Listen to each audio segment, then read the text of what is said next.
Welcome to another episode of A Year in a Day in the Life in anticipation of the Bruckner200 Birth Centenary coming up in 2024. I apologise for the sort of lateness of this video.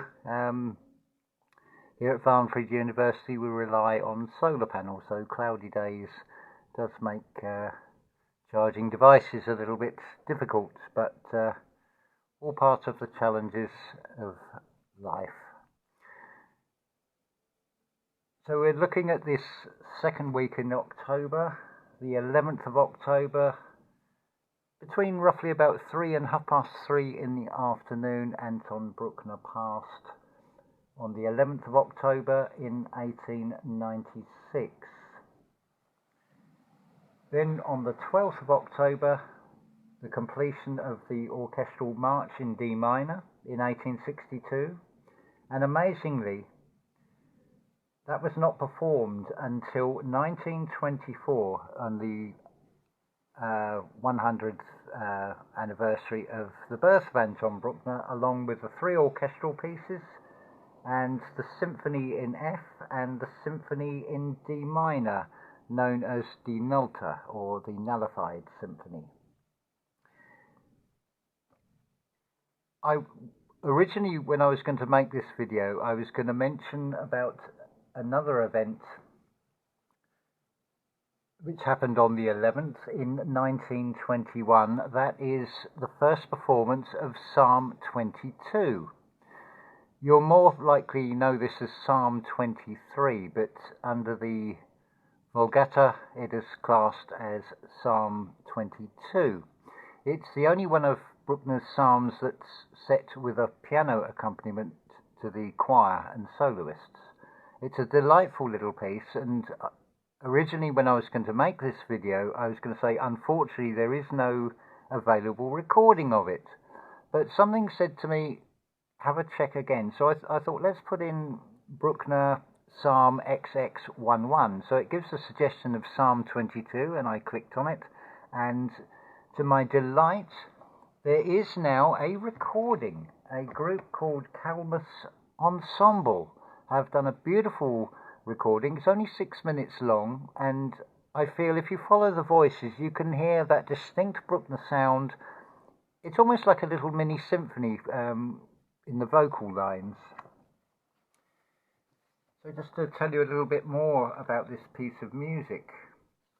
Before I forget, the painting is by Canadian artist Sophie Gervais, and it is called, let me just have a look, I can't remember the title, The Rose and the Trinity. It's in acrylic and ink. Rather, I thought, an appropriate piece to go with this psalm. It's the Lord is my shepherd, I shall not want, though I walk through the valley of the shadows, I will fear no evil. Quite a famous one. So, it was composed around about 1852 in St. Florian, but it is unknown if it was ever performed at that time. The manuscript is stored in the archive of St. Florian Monastery. It's 131 bar long work, and it is in the key of E flat major, and it is scored for soprano, alto, tenor and bass choir and soloists with piano. The setting of the first part is in general homophone, with a few imitations on So will ich nicht übles fürchten. I apologise for my poor pronunciation. It's contemporaneous with Bruckner's Magnificat. The verses are sung as an arioso, alternating between choir and soloists. From bar 43 onwards, the last verse is sung by the choir as a fugue, which evolves on bar 115 in an ending a cappella chorale. It's a delightful piece of music, and It is an absolute pleasure to announce that there is a recording of this. I will put the link to it in the description, and you'll be able to find it in two playlists, because I've put it in with large scale choral works, so all the psalms can be found in playlist 1A, but it's because of the nature, it's quite a miniature work in comparison to the masses and things. It's also in playlist 1B as well. So I hope you get some enjoyment out of hearing that, and you can sort of hear Bruckner's distinct style coming through. It sort of almost foreshadows his orchestral writing with those vocal lines, as far as from my perspective anyway.